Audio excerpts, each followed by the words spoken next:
but I still dream sometimes.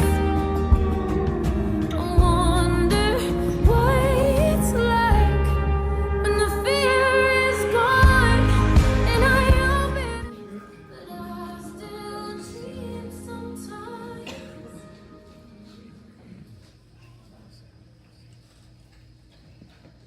I'm not free.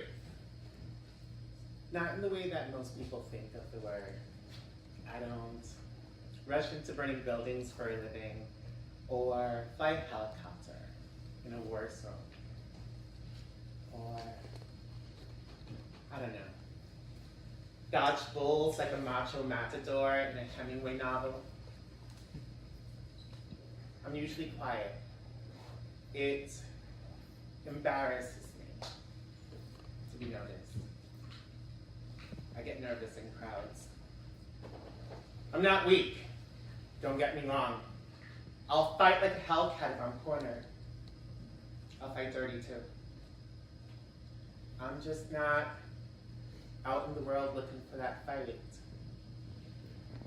Nor am I looking to get cornered. But it seems like the world keeps putting me there, like a child that's misbehaved and needs to be taught lessons with closed fists. The first time that I was beaten for being different was in the 3rd grade. There was a boy, you don't need to know his name, and he had these close-set eyes, like a wolf. I was playing with the girls at recess because that's where I felt most comfortable, and the boy with the close-set eyes scoffed at me when he saw me, not for the first time, and with disgust told his friends to look at me, as if I was something he couldn't stomach. Then he ran off to play kill the man with the ball or some other violent, horrifying game. And by the end, he was a complete mess. He was sweaty, shirt was untucked, grass stains on his pants, and as we're lining up to go inside, I look at him. Just look at him, like I would look at a monkey at a zoo. Apparently, he didn't like me daring to lay eyes on him. And he said, "What are you looking at, faggot?" Faggot was the worst thing that you can call another boy. But even in the 3rd grade, I knew that I wasn't another boy. And I replied, "I'm not looking at anything." And he punched me in the chest. I tried to defend myself and punch back, but I had never been in a fight before. And I was much slower than he was. And by the end of my beating, I was curled into a ball, and he was kicking me in the stomach, screaming, "Faggot! Faggot! Faggot!" with each kick. Nobody stopped. Nobody helped me. It was then, curled up in the concrete, that I realized that I was alone in this. There will always be boys with close-set eyes that would want to hate me for breathing. And I would have to learn to defend myself against them. Had I been born cis, nobody would have ever allowed him to beat me. But my outward shell gave them permission. And as I picked my bloody, bruised shell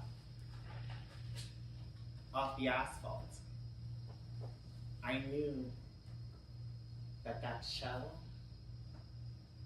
was a lie in which only I knew the truth. The shell was wrong. And not as in morally wrong, but as in not accurate. I had no idea what being transgender meant at the time.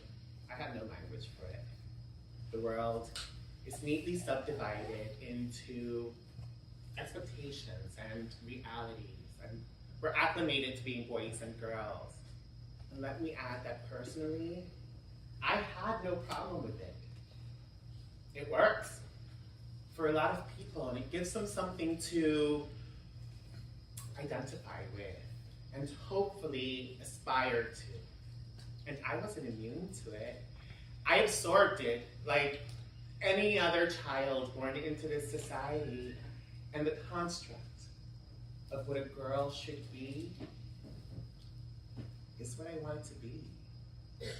Subtle, wise, gentle, maternal, loving, giving.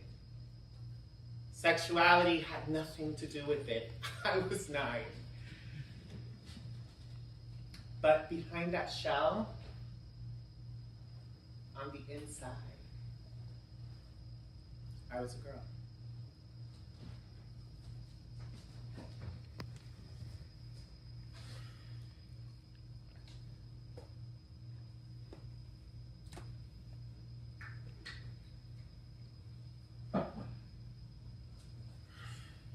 I learned some self-defense tactics, both emotionally and physically. And it got to the point where I can ward off an attack without getting too banged up.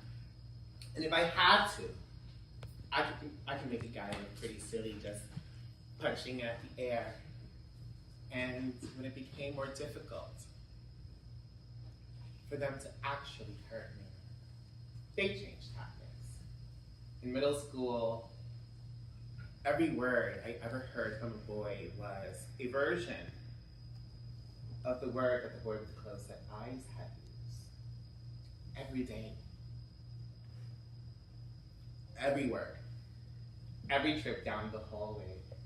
So when sexuality inevitably became part of the equation, boys were firmly entrenched into being the enemy.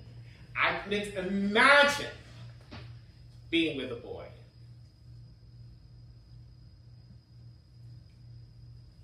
I couldn't imagine being with a girl. So when I reached high school, I finally came out as asexually confused, I guess. But at least I had friends. Every freak in school suddenly thought that I was the best thing they'd ever seen. Thank God for freaks! A little black mascara, a nose ring, and nobody knew what the hell I was or wanted to be, least of all me. But I had my crew, and we looked out for each other as much as we were able to. I mean, if somebody wants to hurt you, is intent on hurting you, they're gonna find a way to do it eventually. Even if you are surrounded by 3 femme gay guys, 4 bi girls, and 1 really tough lesbian. Is that a cliche? Well, so be it, because that cliche kept me from being killed. And she would stand up to anybody. You should know her name. Her name was Brooke, and she was fearless. The knock against trans stories is that they always end up being about trauma. Screw that noise. There are 1,000 stories about soldiers at war, and trauma is always inherent in the narrative, because war is trauma. Living a trans life is not war, you might say. To which I would reply, yeah, it is. Yes, it is. And if you don't think so, try to live one someday. The field of battle is your body.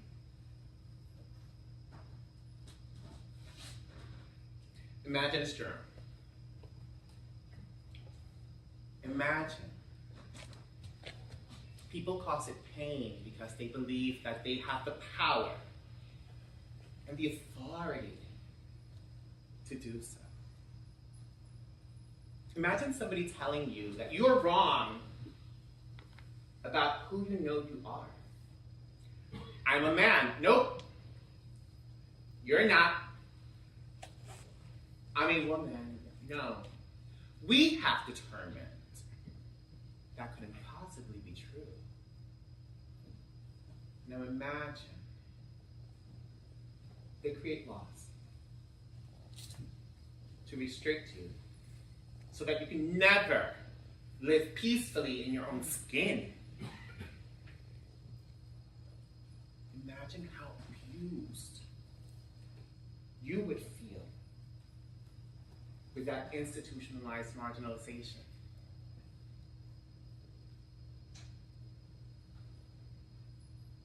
Can't put yourself in my place?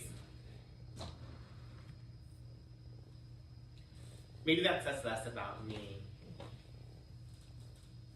and more about your lack of imagination.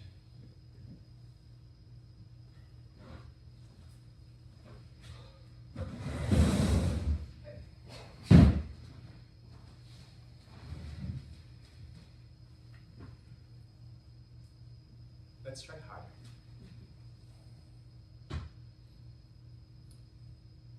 You are the weakest, smallest minority. You probably have gone your whole childhood never encountering someone who felt like you. You don't have the power, politically or physically, to fight back. They don't understand you. And you don't fit into their preconceived notions for what you should be. They restrict you. And what you need is help. And make you feel like a pariah. And what you most need is acceptance. And they make you feel shame upon shame upon shame upon shame. And what conclusion is left to draw is that you're the problem. Half of us want to erase that problem from the face of this earth. The other half succeed in doing just that.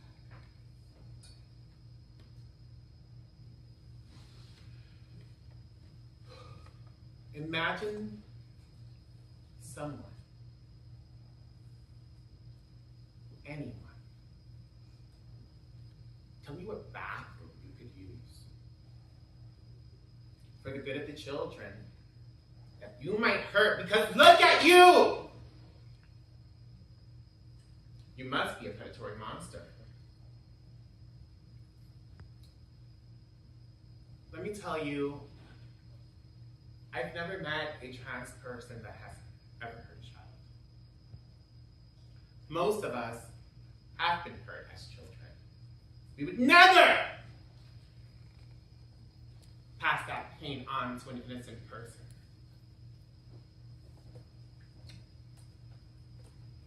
Plenty of cis men hurt children. Where's their fucking bathroom ban? The majority of trans people that I know are the kind of people that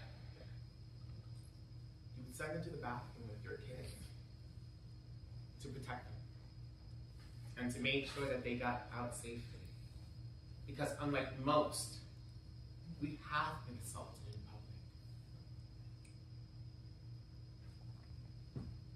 public. Do you want me to let you in on a little secret? Yeah? Do you want to know what trans people do in the bathroom? We use the bathroom. It's not about sense or logic or protection. It's about fear! Power!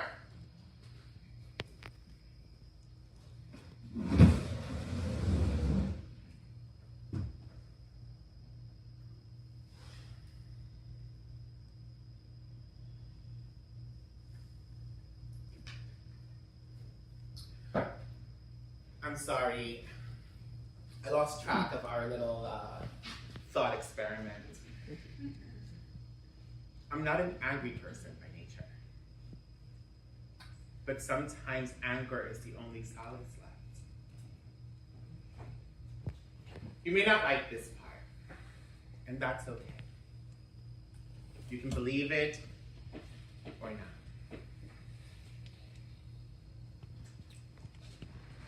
I was born a woman in the shell of a man. That is how I came into this world. As sure as you know what gender you are, and you, what sex you want to be with, and how you like your coffee. I'm a woman. I didn't choose it. I didn't succumb to peer pressure or fall into the evil clutches of some make-believe liberal influence. I am. I am. And if I did have the opportunity to make a choice, this is not the path that I would have chosen. I would have been born in a female shell. And nobody would have punched me or kicked me or called me faggot when I passed them in the hallway. I could have really lived that life. But it wasn't in the cards for me. I got this one. And I made the best of it. So no, I'm not conventionally brave. I don't jump out of airplanes or rappel down the sides of mountains. I've had enough risk on my time on this earth. I don't feel the need to seek it out now. And my bravery, if that's what you want to call it, is from being who I was meant to be. Subtle, wise, gentle, maternal, loving, giving. All the characteristics that I aspire to be as the woman that I aspire to be. And maybe a little bit of an angry bitch too when the situation warrants it.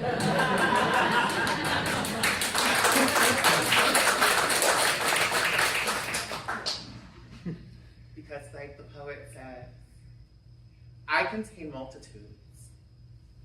So do you.